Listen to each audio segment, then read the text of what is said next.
से दीवारों के बीच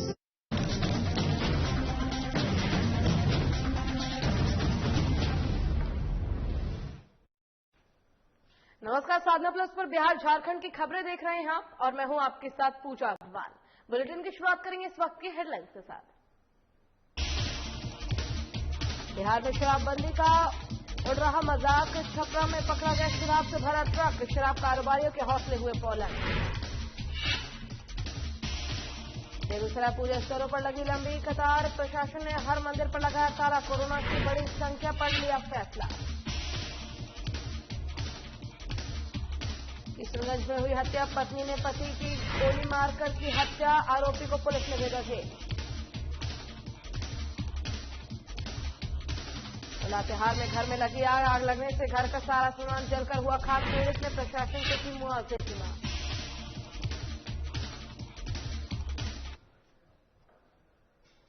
चलिए शुरुआत करेंगे बिहार की तमाम खबरों से। एक तरफ बिहार सरकार शराबबंदी को लेकर सभी जिलों में लगातार छापेमारी अभियान चला रही है, वहीं दूसरी ओर बिहार में शराबबंदी एक मजाक बनकर रह गया है। आपको बता दें कि छपरा जिले में रोजाना भारी मात्रा में शराब के खेप को पकड़ा जा रहा है, वहीं उत्पाद विभाग द्वारा निरंतर छापेमारी की जा रही है। आपको बता दें कि उत्पाद विभाग की टीम ने वाहन चेकिंग अभियान के दौरान एक टैंकर विदेशी शराब को पकड़ा है। वहीं एक और जहां बिहार सरकार ने शराबबंदी को लेकर सख्त नजर आती है, वहीं शराब कारोबारियों के द्वारा बिहार में शराब भेजे जाने का सिलसिला लगातार जारी है, जहां बिहार पुलिस और उत्पाद विभाग शराब कारोबारियों के पीछे हाथ धोकर पड़ी हुई है।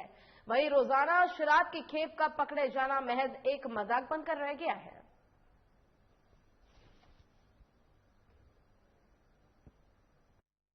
कि हम लोगों को गुप्त सूचना मिली थी कि हरियाणा से एक टैंकर आ रहा है। उसी क्रम में हम लोग बंसोही के पास अपना चेकपोस्ट पे जांच लगाए थे।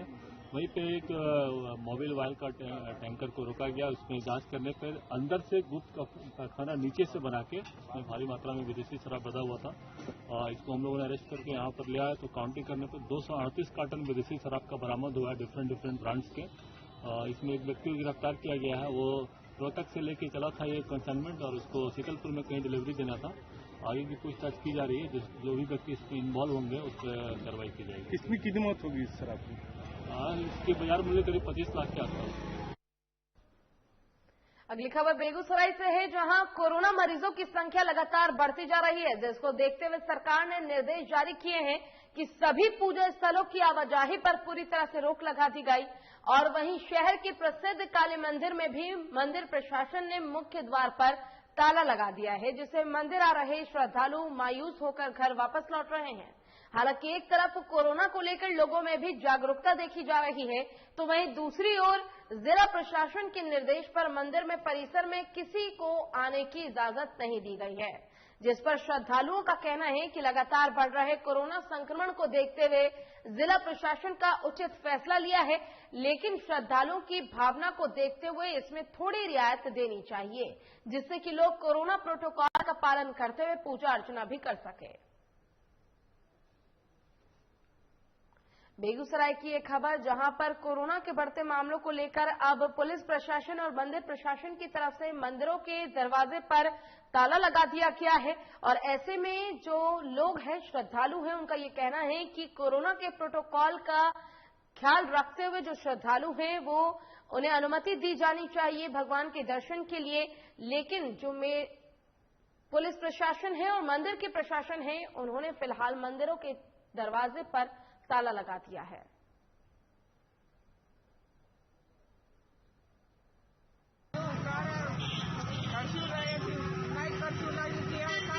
सात बजे तक तो यहाँ पर कम से कम आदमी को आने जाने का अधिकार है, लेकिन उसके बावजूद यहाँ पर जो है किया जा रहा है। जहाँ लोग यहाँ पर आ सकते हैं, यहाँ पर मंदिर में जा करके कम से कम माता का पैर छू करके जा सकते हैं। यहाँ पर मतलब सोशल डिस्टेंसिंग का और मास्क का दोनों का नियमों का पालन कर सकते हैं। थाना प्रभारी के द्वारा मतलब निवेदन किया गया है कि मंदिर को जो है जितना हो सके बंद रखिए। सिर्फ मंदिर में पंडित जी आप रहिए, कोई दिक्कत नहीं है। अदरवाइज आम आदमी 1% भी अंदर नहीं जाएगा। क्यों? अब स्थिति वैसी भयावह है। कि आम आदमी कर भी क्या सकता है। कोरोना काल चल रहा है महोदय। अभी देख रहे हैं पिछले साल की तुलना में इस साल जो है 2.5 गुना रफ्तार से तेजी से रफ्तार में जो है कोरोना चल रहा है। और किशनगंज के बहादुरगंज थाना क्षेत्र में पति ने अपनी पत्नी की गला रेतकर हत्या कर दी। वहीं घटना से पूरे इलाके में हड़कंप मच गया है। वहीं ये बताया जा रहा है कि पति पत्नी के बीच कहासुनी हुई थी, जिसे लेकर पति ने पत्नी की गला रेतकर बेरहमी से हत्या कर दी। वहीं हत्या की सूचना मिलते ही ग्रामीणों ने आरोपी पति को बंधक बना लिया और साथ ही पुलिस को सूचना दे दी। वहीं पुलिस ने अब आरोपित पति को गिरफ्तार कर लिया है और शव को कब्जे में लेकर पोस्टमार्टम के लिए सदर अस्पताल भेज दिया गया है। वहीं मौके पर थानाध्यक्ष संजय कुमार ने बताया कि मामले की जांच की जा रही है। किशनगंज की एक खबर, जहां पर पति पत्नी के बीच कहासुनी के कारण पति ने अपनी पत्नी की धारदार हथियार से गला रेतकर हत्या कर दी और तभी ग्रामीणों ने उसे धर दबोचा, जिसके बाद अब पुलिस प्रशासन को उसे दे दिया गया है और पुलिस ने उसे गिरफ्तार कर लिया है और बाकी मामलों की जांच पुलिस कर रही है।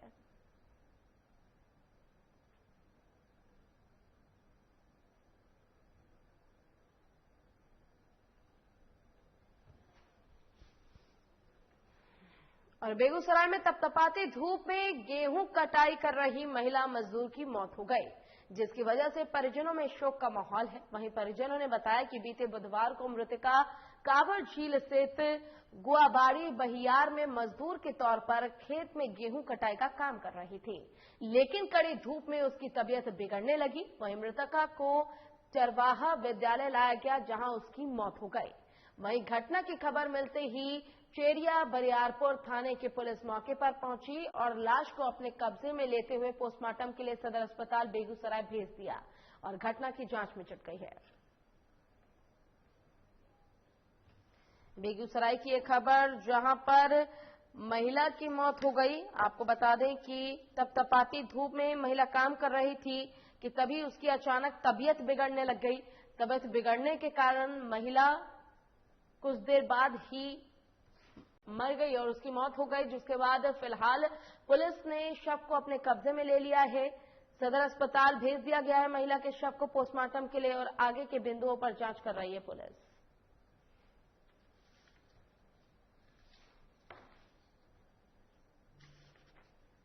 मंडी जो कटनी रहे गहूम चालू तो वही का हम रखबारो रहिए कृषि फॉर्म और जे छै से मजदूरियो करे छी। गेहूँ कटे रहे वह में बूढ़ी गेहूँ काटे रहे। कल कितना गर्मी रहे, जितना गर्मी रहे वह गर्मी की वजह से लू मार दिल के में लियो जे डेट क्या गए हो जे गाँव भी नहीं आ सकती है। हाँ उठा के आनलिए चरवाहा विद्यालय स्कूल से वह फॉर्म में स्कूल पर आनलिए ले जाए आनलिए बस डेट क्या गए। और बिहार में कल्याण मंत्री रहे और सिमडेगा के पूर्व विधायक नियल तिर्की का निधन कल बुधवार को हो गया। पूर्व विधायक नियल तिर्की का अंतिम संस्कार आज सुबह पूरे राजकीय सम्मान के साथ किया गया। इस दौरान सिमडेगा पुलिस के जवानों ने गार्ड ऑफ ऑनर देकर उन्हें सलामी दी। बता दें कि तिरंगे में लिपटे हुए पूर्व विधायक के पार्थिव शरीर को सिमडेगा उपायुक्त Sushant Gaurav, SP doctor Shamas Tabrez, SDO Mahendra Kumar, Simdega विधायक भूषण बाड़ा, विधायक कोलेबिरा, विधायक बंधु तिर्की, प्रदीप बालमुच्चू सहित कई वरिष्ठ राजनीतिक पार्टी के नेताओं ने उन्हें श्रद्धांजलि दी। कोविड संक्रमित होने के चलते उन्हें दूर रखकर पूरी सुरक्षा के साथ उनका अंतिम संस्कार किया गया।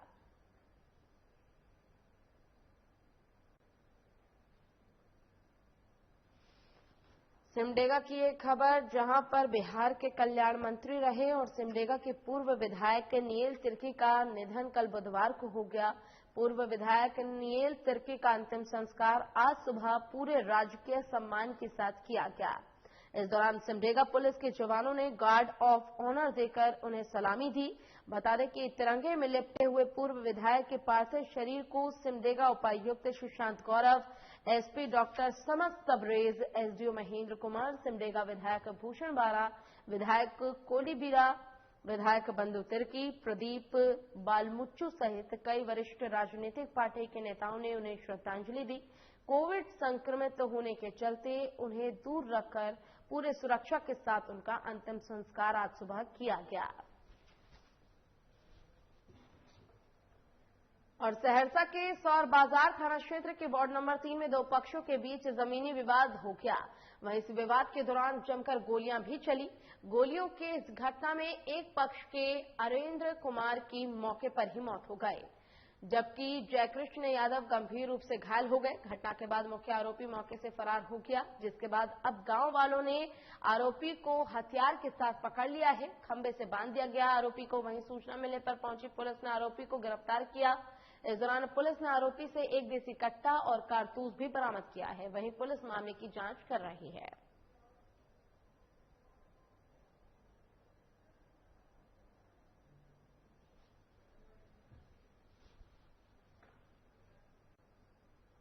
और लातेहार के हेरहंज प्रखंड अंतर्गत सेरनदाग गांव में आग लग गई। वहीं आग लगने की वजह से घर में रखा सारा सामान जलकर खाक हो गया।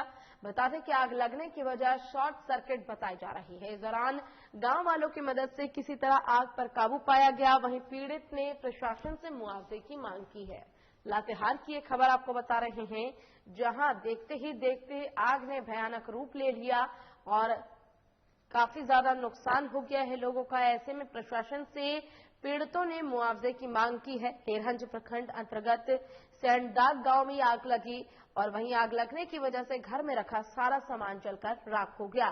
बता दें कि आग लगने की वजह शॉर्ट सर्किट बताई जा रही है। चलिए यहां रुकेंगे छोटे से ब्रेक के लिए। ब्रेक के बाद जल्द होंगे हाजिर।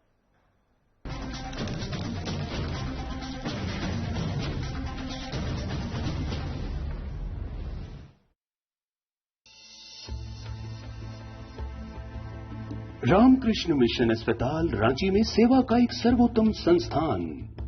7 दशकों से रामकृष्ण मिशन सैनिटोरियम में सभी बीमारियों का आधुनिक पद्धति से सस्ते दर पर इलाज। अस्पताल में अनुभवी डॉक्टर और कुशल नर्सें रखेंगी आपका विशेष ख्याल। सभी आधुनिक चिकित्सकीय उपकरणों से लैस 24/7 है सेवा में समर्पित। रामकृष्ण मिशन अस्पताल, खूंटी रोड, तूपुदाना, रांची, जिसका सेवा ही परम धर्म है।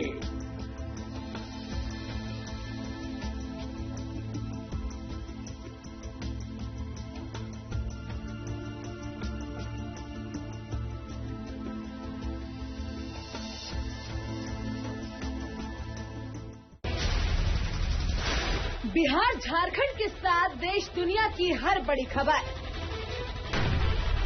देखिए फटाफट अंदाज में शाम 7:30 बजे। खबरें सुपरफास्ट सिर्फ साधना प्लस पर।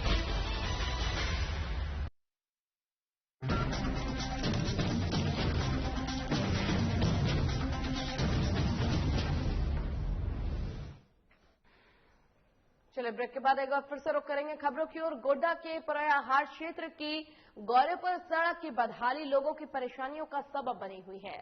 सड़क की स्थिति ऐसी है कि यहां हर दिन दुर्घटनाएं होती रहती हैं। इस सड़क पर 4 पहिया वाहन भी बड़ी मुश्किल से गुजरते हैं। वहीं गांव से अगर किसी गर्भवती महिला को अस्पताल ले जाना हो तो मामला वाहन का पहुंच पाना मुश्किल हो जाता है।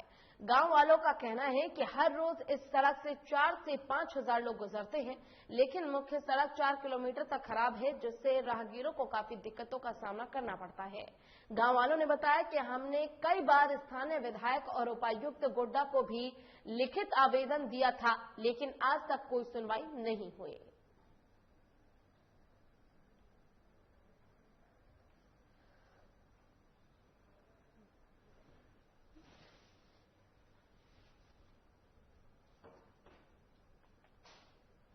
गोड्डा की ये खबर, जहां पर मुख्य सड़क जो है वो काफी ज्यादा क्षतिग्रस्त है, जिससे आने जाने वाले लोगों को काफी ज्यादा परेशानियों का सामना करना पड़ता है। आपको बता दें कि जो राहगीर है उनका ये कहना है कि काफी दूरी तक ये जो सड़क है क्षतिग्रस्त है। तस्वीरों में भी आप देख सकते हैं कि किस प्रकार से जो रास्ता है वो पूरी तरह से टूटा हुआ है, क्षत विक्षत हो रखा है और आने जाने में लोगों को काफी परेशानियों का सामना करना पड़ता है। 4 पहिया वाहन जो है वो प्रवेश ही नहीं कर पाता इस सड़क के द्वारा। और अगर किसी मरीज को, किसी गर्भवती महिला को अस्पताल ले जाना हो तो उस दौरान ये सड़क सबसे बड़ी बाधा बनता है, क्योंकि ये मुख्य सड़क है। यहां से आना जाना रोज के तौर पर 4 से 5 हजार लोगों का इससे आना जाना होता है। बावजूद इसके इस सड़क को बनवाया नहीं जा रहा है। ग्रामीणों की तरफ से इसकी शिकायत की गई, लेकिन अभी तक फिलहाल इस पर कोई संज्ञान नहीं लिया गया।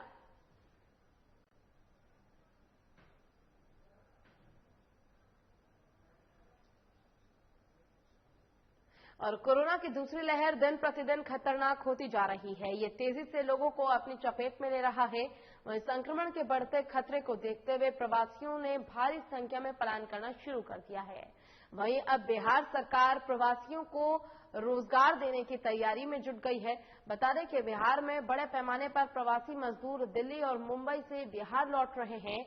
वहीं नीतीश सरकार द्वारा भी अब इसे लेकर रोजगार की व्यवस्था बड़े पैमाने पर कराने जा रही है। इसी क्रम में ग्रामीण विकास मंत्री श्रवण कुमार ने जानकारी देते हुए कहा कि हर मजदूर को मनरेगा के तहत रोजगार देने की व्यवस्था की गई है। वहीं काम नहीं देने वाले अधिकारी पर भी विभागीय कार्रवाई करेगा। वहीं सभी मजदूरों को 2 दिन के अंदर जॉब कार्ड बनने का आदेश दे दिया गया है। साथ ही कहा है कि सरकार की ये कोशिश है कि जल जीवन हरियाली सहित अन्य कामों में प्रवासी मजदूरों को लगाया जाए, ताकि सभी मजदूर काम कर बिहार के विकास में सहयोग दे सके। बता दें कि मंगलवार को बिहार में कोरोना के 4157 नए मामले मिले हैं। इसके साथ ही राज्य में कुल एक्टिव केस की संख्या बढ़कर 20,148 हो गई है। सबसे अधिक चिंता का विषय पटना में कोरोना का तेजी से हो रहा संक्रमण है।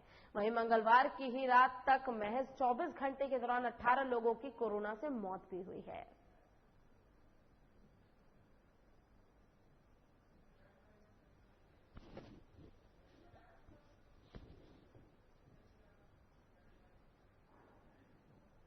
चलिए अब आपको सीधे लिए चलते हैं मधुपुर, जहां चुनाव को लेकर आज अंतिम प्रचार प्रसार का दिन है। और इसी पर अधिक जानकारी के लिए हमारे साथ हमारे वरिष्ठ संवाददाता नवीन शर्मा लाइव जुड़ेंगे मधुपुर से। नवीन, आज प्रचार प्रसार का आखिरी दिन है, क्या कुछ उत्साह देखा जा रहा है, क्या माहौल है वहां पर फिलहाल?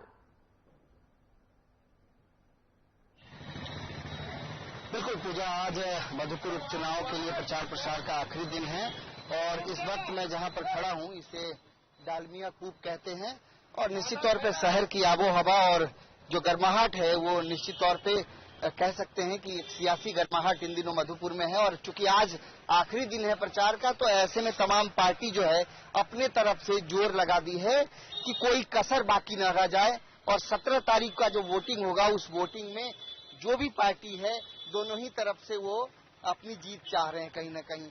अभी ठीक कुछ देर पहले बीजेपी की तरफ से भी प्रेस कॉन्फ्रेंस की गई थी जिसमें जीत की दावेदारी की गई है। प्रदेश अध्यक्ष ने इस दौरान कहा है कि बीजेपी को यहाँ की जनता जीत दिलवाएगी। दूसरी तरफ आज महागठबंधन के भी तमाम नेताओं के द्वारा प्रेस कॉन्फ्रेंस किया गया। उस प्रेस कॉन्फ्रेंस में बादल पत्रलेख मौजूद थे, मिथिलेश ठाकुर मौजूद थे। साझा प्रेस कॉन्फ्रेंस था तमाम पार्टियों का, राजद, कांग्रेस और जेएमएम का। उन लोगों ने भी जीत की दावेदारी की है। हफीजुल हसन का साफ तौर पे कहना है कि लोगों को यहाँ पर सांप्रदायिक दृष्टिकोण से अलग नहीं किया जा सकता है, बांटा नहीं जा सकता है। लेकिन पिछले 4-5 दिनों का जो विश्लेषण मैं अगर आपको बताऊं मधुपुर का, जिस तरीके से पूरा जो मधुपुर में कैंपेन हुआ, जो चुनावी कैंपेन हुआ, एक चीज बहुत बारीक तौर पे मैं जो देखने को मिली आमतौर पे बीजेपी के अंदर, बीजेपी इस पूरे चुनाव में कहीं न कहीं जो है यहाँ का मसला जातीय समीकरण या कह सकते हैं कि हिंदू और मुस्लिम जो है ये मुद्दा कहीं न कहीं बीजेपी की तरफ से उठाया गया कि हाजी साहब जब यहाँ से जीते थे तो पाकिस्तान जिंदाबाद के नारे लगे। इस चीज को कहीं न कहीं चुनाव प्रचार प्रसार के दरमियान तमाम बीजेपी के नेताओं ने हर सभा में उठाने का काम किया। दूसरी तरफ अगर जेएमएम की बात करें तो जेएमएम मुख्यमंत्री हेमंत सोरेन जो है बीजेपी को हर दृष्टिकोण से, हर तरफ से जितनी भी सभाएं हैं सभी सभाओं में जो है एक सांप्रदायिक पार्टी बताने की कोशिश की। उन्होंने स्पष्ट कहा है कि बीजेपी जो है वो धर्म के नाम पे राजनीति करती है, हिंदू मुस्लिम को बांटती है। ये तमाम चीजें हैं जो हर सभाओं में ये देखने को मिला जब बीजेपी को जिस तरीके से उन्होंने कई आरोप भी मढ़े। लेकिन इन सब के बीच जहां तक बीजेपी की बात करें तो बीजेपी भी पूरा चुनाव जो है कहीं न कहीं पोलराइजेशन के मुद्दे पर जो है वो लड़ने की कोशिश की। तो देखिए, अब पिछले 4-5 दिन से लगातार मैं यहाँ की चुनावी समीकरण को देख और समझ रहा हूँ, क्योंकि आज आखिरी दिन है। ऐसे में तमाम जो पार्टी है वो जो आखिरी कसर जो बचा हुआ है उस कसर को पूरा करना चाहती है। लिहाजा आज मुख्यमंत्री हेमंत सोरेन जो है आज मरहूम हाजी साहब के कब्र पर भी पहुंचेंगे अब से कुछ ही देर में, और उसके बाद वहां पर उन्हें श्रद्धांजलि देंगे। इसके बाद सीधे यहाँ से वो रांची के लिए रवाना हो जाएंगे। दूसरी तरफ बीजेपी के भी तमाम नेता जो हैं, कुछ नेता रांची के लिए निकल चुके हैं, लेकिन दीपक प्रकाश जी जो हैं उन्होंने प्रेस कॉन्फ्रेंस कर अपनी जीत की दावेदारी की है। बहरहाल ये तमाम चीजें हैं जो देखने को मिली, लेकिन सबसे बड़ी बात की जो 17 तारीख का चुनाव होगा ये महत्वपूर्ण होगा कि जनता आखिर वोट किसे करती है। ये महत्वपूर्ण विषय है कि किन मुद्दों को लेकर के जनता वोट करेगी, और वोट करती है तो वो जो मधुपुर की जो क्या मूल समस्याएं हैं या फिर सरकार की जो पिछले 1 साल की जो नीति रही है लगातार, क्या उससे यहाँ की जनता खुश है, क्या उस मुद्दे को लेकर के वोट करेगी। लेकिन मैंने जो ऑब्जर्व करने की कोशिश की मधुपुर की, मैं एक बार तस्वीर भी आपको दिखाऊंगा। मधुपुर की एक बड़ी समस्या है कि बहुत यहाँ पर इतना ज्यादा मतलब जो गलियां हैं, सड़कें हैं, वो बहुत कंजस्टेड है। किसी भी पार्टी की तरफ से मैं इस मुद्दे को उठाते हुए नहीं देखा, ना तो बीजेपी के प्रत्याशी ने इस पर बात करने की कोशिश की और ना ही वर्तमान में जो कैबिनेट मंत्री हैं हफीजुल हसन और यहाँ के जो प्रत्याशी हैं उन्होंने बातचीत करने की कोशिश की। यानी इस पूरे चुनाव में दोनों ही पार्टी की तरफ से एक दूसरे पर आरोप और प्रत्यारोप तो लगाए गए, लेकिन मुद्दे की बात कोई नहीं करता है कि वो मधुपुर की किस समस्या को लेकर के बात कर रहा है, और अगर विधायक बनता है यहाँ से तो वो मधुपुर में कौन से काम करेगा। अब विधायक से बात करेंगे तो वो भी कहेंगे शिक्षा, रोजगार, गरीबी, स्वास्थ्य, सरकार का भी यही मुद्दा है। भाई यहाँ की जो मूल समस्या है इस पर कोई बात नहीं करता है। बड़ा दिक्कत है इस शहर में। अगर आप जाएंगे, ये मेन सड़क है जिसकी मैं तस्वीर आपको दिखा रहा था पूजा, आप अंदर जैसे ही एंटर करते हैं, शहर के अंदर जाएंगे तो दोनों ही तरफ से सकरी गलियां हैं, सड़कें बहुत छोटे हैं, पूरे बाजार में भीड़ की समस्या रहती है, सड़कें जो हैं वो टूटे फूटे हैं। 20 साल तक यहाँ से हाजी साहब ने इस क्षेत्र का नेतृत्व किया, लेकिन कोई बहुत ज्यादा विकास जो है वो देखने को नहीं मिलता है। लेकिन निश्चित तौर पे पार्टियां एक दूसरे पर आरोप प्रत्यारोप लगाती हैं, निश्चित तौर पे जाति धर्म के नाम पर बात होता है, निश्चित तौर पे बीजेपी के ऊपर आरोप लगता है कि वो हिंदू के नाम पे वोट करती है, निश्चित तौर पे जेएमएम और महागठबंधन पे भी आरोप लगता है कि मुस्लिम तुष्टीकरण की राजनीति करती है। लेकिन जो जमीनी मुद्दे हैं उस मुद्दे पर कोई बात नहीं करता है। तो ये तमाम चीजें पिछले 5-6 दिनों में हमने देखा। मुख्यमंत्री भी लगातार 6 दिनों तक मधुपुर में रहे और मधुपुर में उन्होंने कैंपेन किया। अब ये देखने वाली बात होगी कि मुख्यमंत्री का इतना लंबा दिन यहाँ रहना और कैंपेन करना, यहाँ की जनता आखिर इन तमाम चीजों को लेकर के और जो सभाओं में जो बातें कही गई, जो वादे किए गए, उन वादों से कितना ज्यादा संतुष्ट होगी यहाँ जनता।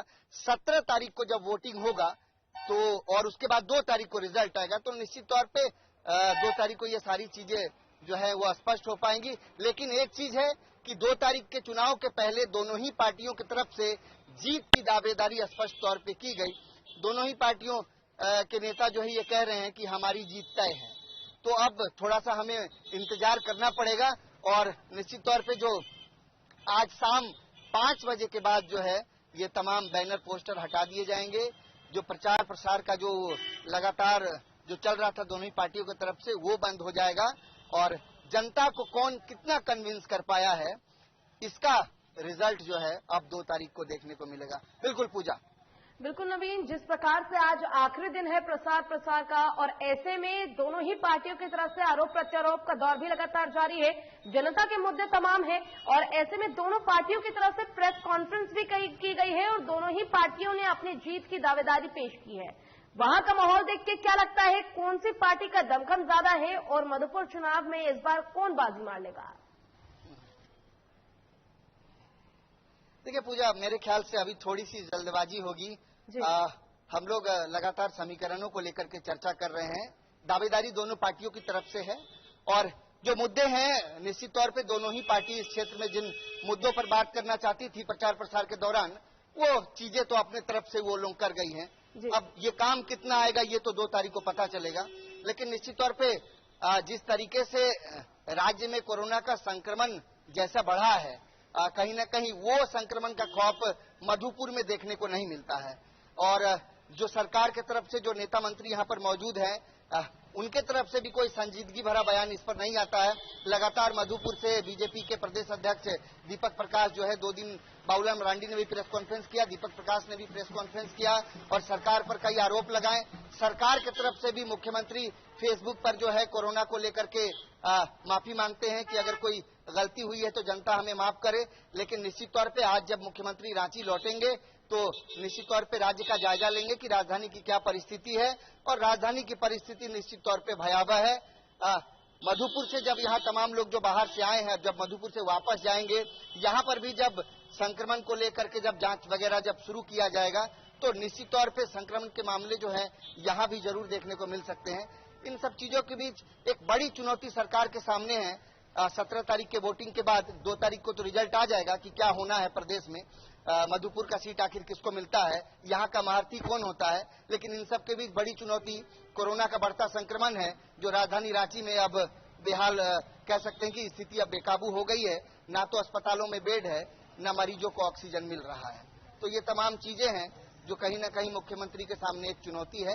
इस पर भी काम करने की आवश्यकता है।